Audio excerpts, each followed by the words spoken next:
Mga kapasta, ako po si Sam. At ang asawa ko naman ay si Sid. Matapos ang kasal namin sa West ay inuwi niya ako sa isla kung saan siya isinilang at lumaki. Kung naniniwala kayo sa mga aswang, ay siguradong magugustuhan niyo ang kwento ng buhay ko. Dahil may kinalaman ito sa aswang.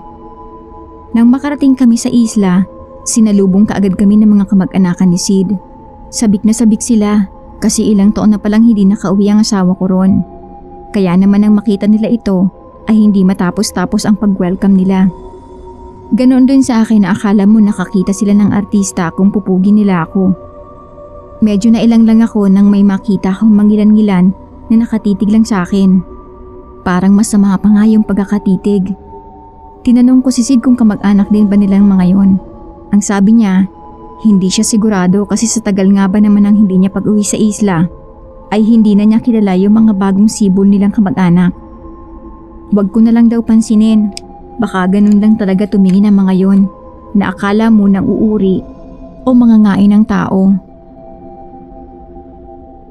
Unang gabi namin sa isla ay parang kinikilabutan ako na hindi ko maintindihan. May ritual kasi silang ginagawa na nakakatakot ang tunog para sa akin. Sabi ng asawa ko, ganoon daw talaga. Ang tawag daw doon ay ritual ng pagtanggap. Kahit na anong paliwanag ng asawa ko, hindi pa rin ako mapalagay. Kaya hindi ako masyadong nakatulog nung gabing yun. Konting kaluskos ay nagigising kaagad ako. Palibasa kasi ay mahilig akong manood ng mga horror movies. Napanood ko pa yung pelikula ni Manilyn noon na napunta siya sa lugar ng mga aswang. Kaya parang napaparanoid ako. Hindi ko naman kasi akalain na ganun ka-weird ang daratnan kong pamilya ni Sid. Awa ng Diyos ay buhay pa naman ako nung mag-umaga na. Habang abala ang asawa ko sa pakikipagkamustahan sa mga dati niyang kaibigan, ako naman ay nagpaalam na maglalakad-lakad. Kung ganda rin lang kasi ng lugar ang pag-uusapan, hindi magpapahuli ang islang yun. Talaga namang nakakapayapa ng damdamin. Maliban nga sa kakatuwang pakiramdam na nararamdaman ko nung panahon na yon. Sa paglalakad ko ay nakasalubong ko ang isang ale na naglalako ng gulay. Huminto siya saglit sa tabi ko at kinumpirma kung ako yung asawa ni Sid. Tumango ako. Tsaka niya sinabing mag-ingat ako dahil ako ay kabilang na ngayon sa pamilya ng mga aswang.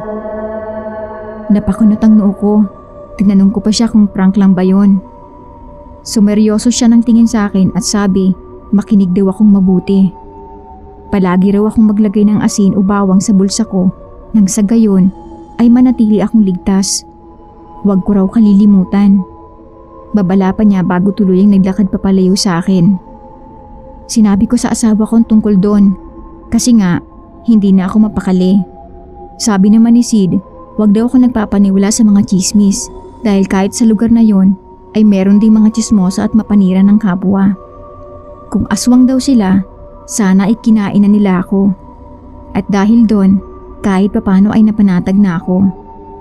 Pero bago matapos ang bakasyon namin, ay may isa pang pangyayari na hindi nagpapatahimik sa akin.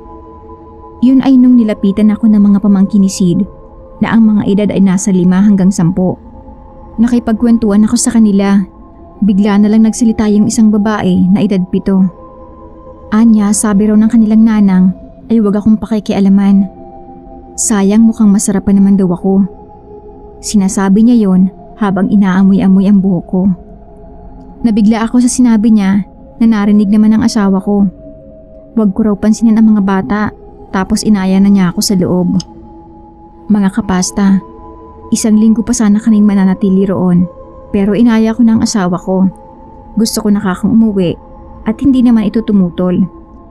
Sa totoo lang kasi mga kapasta, ilang beses kong binalak na hiwalayan ng asawa ko dahil sa takot ko na mula nga siya sa lahi ng aswang.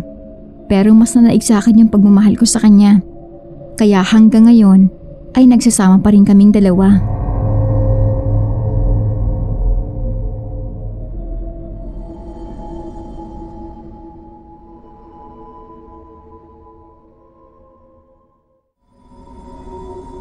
Kumusta po kayo mga kapasta?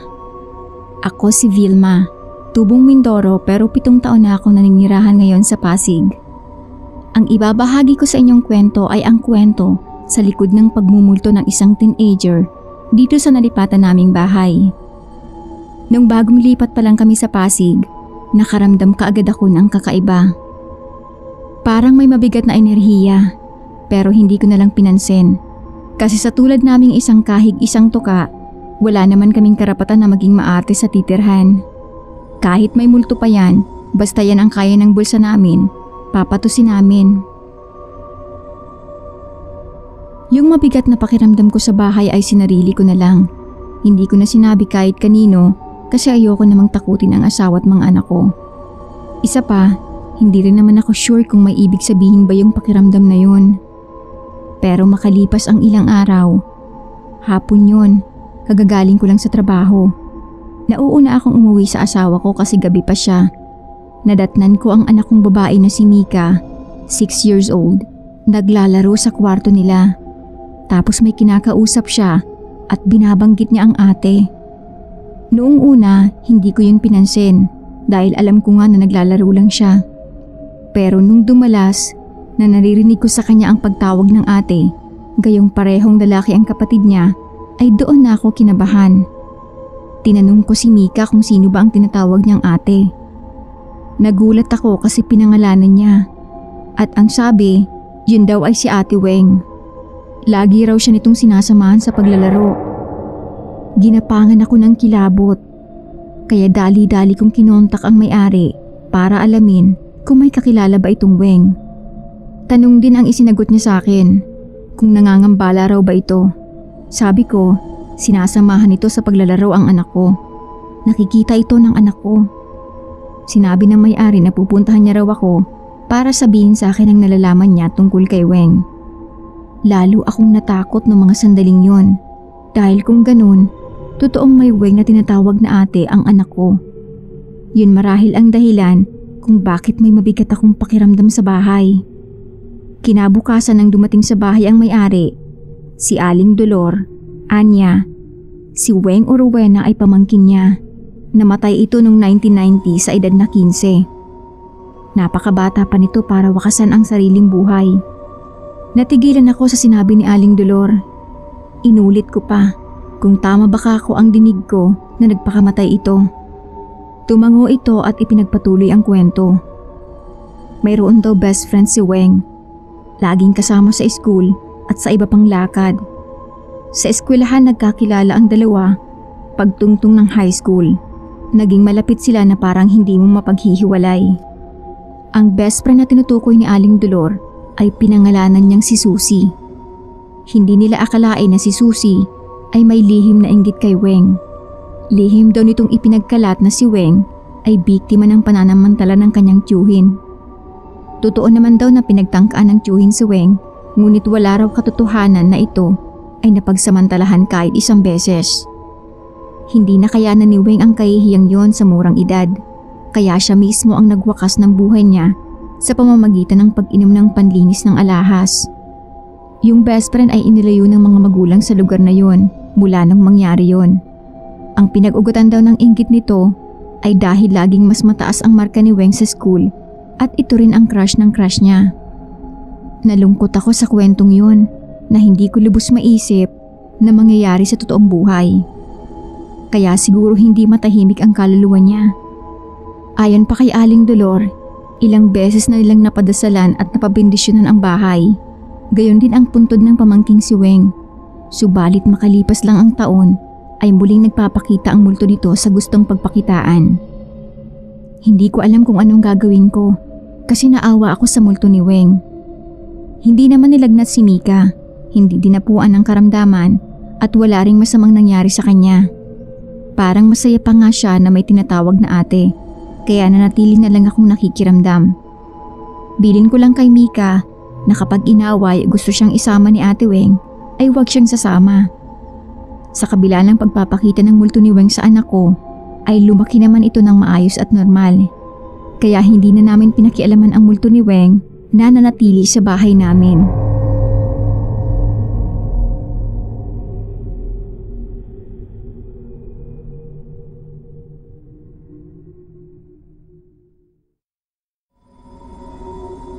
Magandang araw mga kapasta. Ako si Lalaine. Ang ikikwento ko sa inyo ay tungkol sa ex-BF ko Natawagin na lang nating Boy. May nangyari kasi na hanggang ngayon ay palaisipan pa rin sa akin. Nagkakilala kami ni Boy sa isang bar.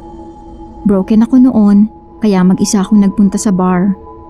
Nilapitan niya ako kasi nagkataon naman na kabi-break lang din nila ng jowa niya. Nagkwentuhan kami at nagkapalagay ng loob noong mga sumunod na araw. Sa totoo lang po, mula umpisa hanggang sa magtapos ang relasyon namin ay wala akong masasabi na hindi maganda kay Boy. Napakabait niyang boyfie, kaya hindi ko nga alam kung bakit siya iniwan ng girlfriend niya. Siguro na fall out lang talaga, baka naumoy sa kabaitan niya. Kidding aside, alam ni Boy na marami ang nagbabackfight sa akin. Unang-una na ang mga chismosa naming kapitbahay. Sa lugar kasi namin ay medyo nakakaangat kami at may mga kamag-anak ding politiko kaya hindi maiwasan na hindi kami madamay sa gulo. Isang beses na dinalaw ako ng boyfriend ko sa amin, naabutan niya akong umiiyak. Nakita raw niyang may mga galos at kalmot ako. Tinanong niya ako kung anong nangyari. Sinabi ko naman ang totoo na nakipag-away ako sa kapitbahay namin na tawagin na lang nating Marites. Dahil nalaman ko mula sa pinsan ko na ipinagkakalat nitong tad-tad daw ako ng utang. Totoong may malaking pagkakautang ang pamilya namin, pero yung ako lang, wala. Never ko yung ginawa kasi wala pa naman akong trabaho nung time na yun, kaya hindi talaga ako nangangahas mangutang. Nakita ko na awang-awa sa akin ng boyfriend ko. Sabi niya sa akin, wag daw akong mag-alala, siya na raw ang bahala. Hindi ko na pinansin ang sinabi ng BF ko dahil para sa akin, natural lang yun na masabi kapag kinocomfort ka ng boyfriend mo. Sa pagkakatanda ko, mga 1 linggo lang noon ang lumipas nang mabalitaan kong nawawala si Marites. May nagsabing nagtago raw ito dahil ito talaga ang maraming utang. Meron naman nagsabi na mahiwaga ang pagkawala nito. Sa lugar ng boyfriend ko, may narinig akong usap-usapan na ang pamilya raw niya ay may lahing aswang at ang ginagawa nilang sisig ay mula sa karni ng tao. May pwesto sila ng sisig na mabili naman at ang sabi ng BF ko, malamang sa kalaban nila sa negosyo ng galing ang ganoong chismis tungkol sa kanila. Kung naniniwala raw ang mga tao na tinadtad na karni ng tao ang ginagamit nila sa sisig, di sana raw wala nang bumili sa kanila.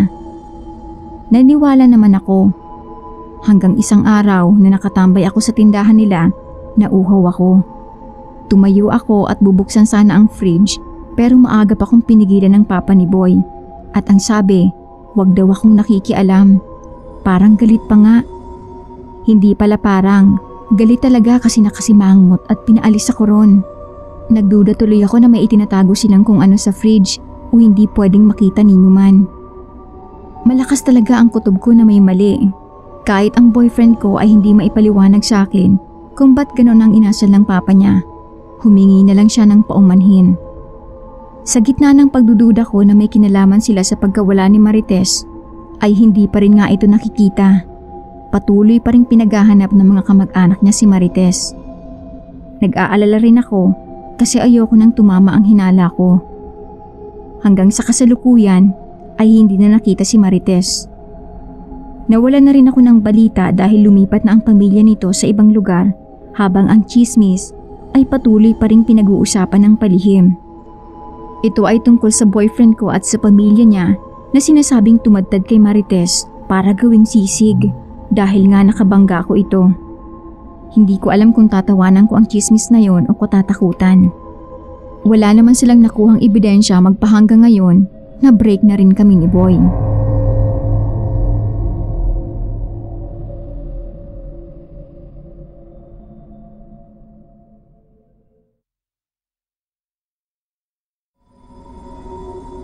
Kumusta po? Ako si Tintin. Mga kapasta, sana ay mapili itong padala kong karanasan noong teenager pa lang ako. May katagalan na itong nangyari pero hindi ko na siguro makakalimutan hanggang sa huling hininga ko. Yun ay nang makilala ko ang mag-asawang mambabarang. Magulang sila ng kaklase ko na itago na lang natin sa pangalang Edna. Elementary pa lang ay magkaklase na kami ni Edna. Pero nasa high school na kami nung makilala ko ang mga magulang niya.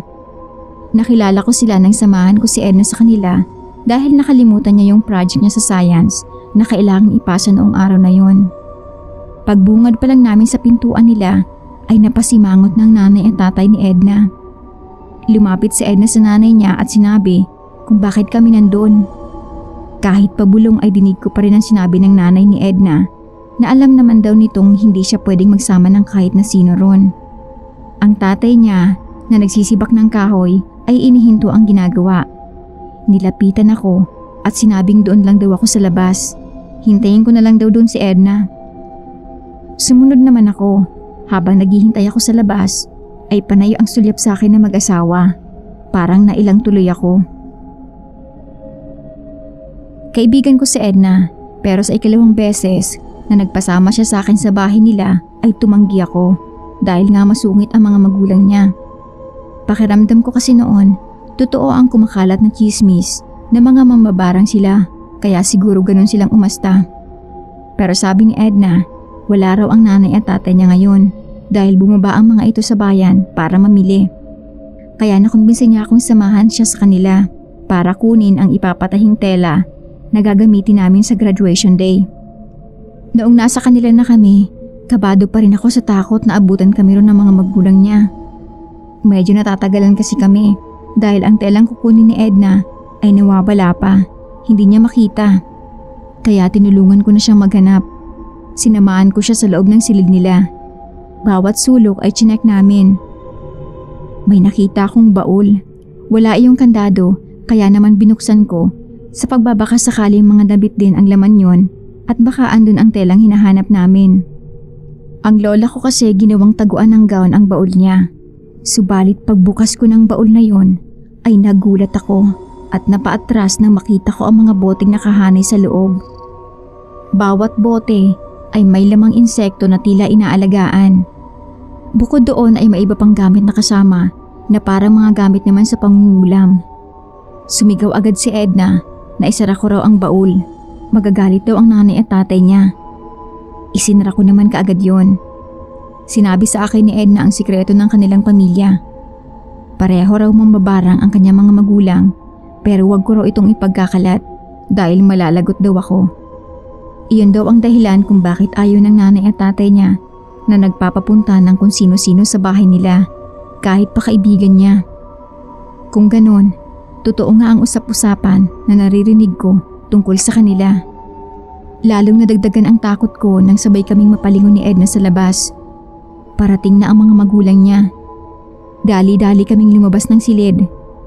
Pinadaan ako ni Edna sa bintana sa kusina. Kahit may kataasan ay nagawa ko iyong hakbangin sa sobrang takot ko. Nakalabas naman ako at nakalayo nang hindi nila namamalayan. Habang naglalakad akong palayo ay hindi maalis-alis ang takot ko sa pagkatuklas na mamabarang ang mga magulang ni Edna. Ang tatay ko kasi ay namatay at ang dahilan daw ay nabarang ito. Kaya pala isipan sa akin kung may kinalaman ba sila sa pagkamatay ni tatay. Hindi ko maiwasan na hindi matakot sa isiping yun. Pero ang katanungan kong yun sa isip ay hindi ko na nabigyan ng kasagutan. Ayoko na ring malaman dahil wala na rin naman akong magagawa.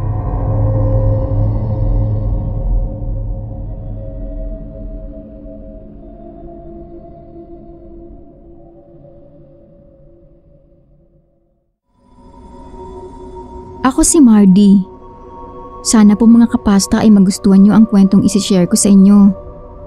Ito po ay totoong nangyari sa probinsya namin, sa maniwala man po kayo sa hindi. Maaga po akong naulila sa mga magulang, kaya laking lola ako.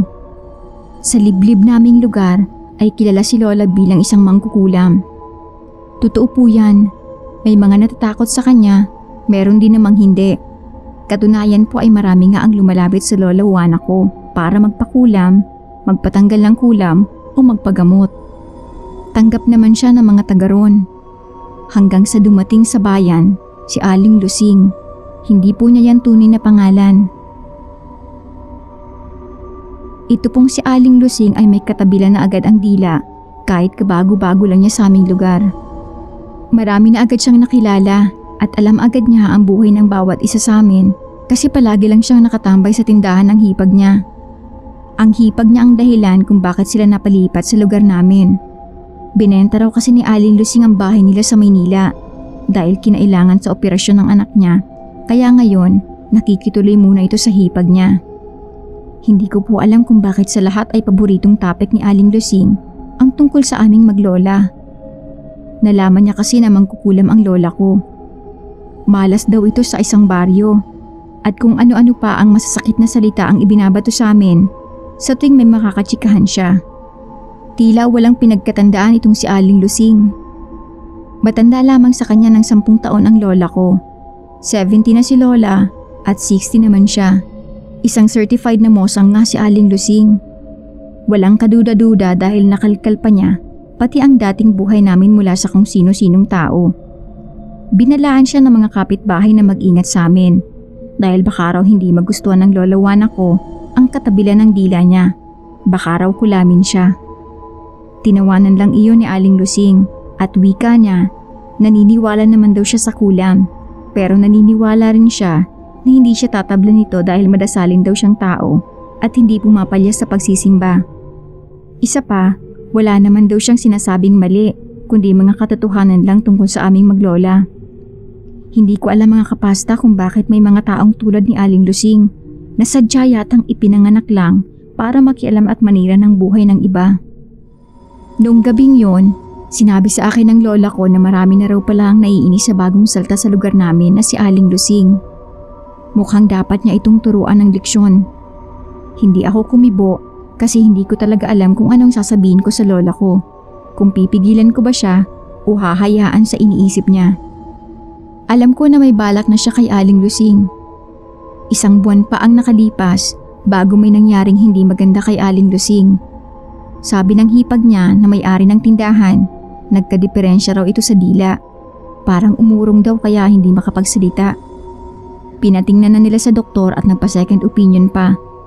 Pero hindi pa rin matukoy ang eksaktong dahilan ng pag-urong ng dila nito. Noong gabi bago kami matulog, tinanong ko si lola kung may kinalaman ba siya sa nangyari kay Aling Lusing. Tumawa lang si lola at ang sabi, yun ang nababagay sa mga tao na makakati ang dila. Parang hindi mabubuhay ng walang chismis. Dapat lang daw itong tanggalan ng dila. Sa sinabing iyon ni lola ay alam ko na meron nga siyang ginawa. Dahil desperado na si Aling Lusing sa nangyayari sa kanya, ay pinuntahan kami nito at humingi ng tawad sa pamamagitan ng pagsenyas at pagsusulat sa papel. Siguro sinabihan din siya ng hipag niya at ng iba pa na posibleng si lola nga ang may gawa nun sa kanya.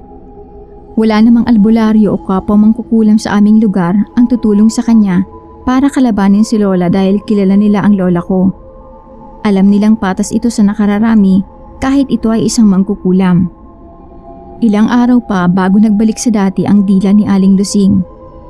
Mula noon, hindi ko na ito nakikitang tumatambay sa labas.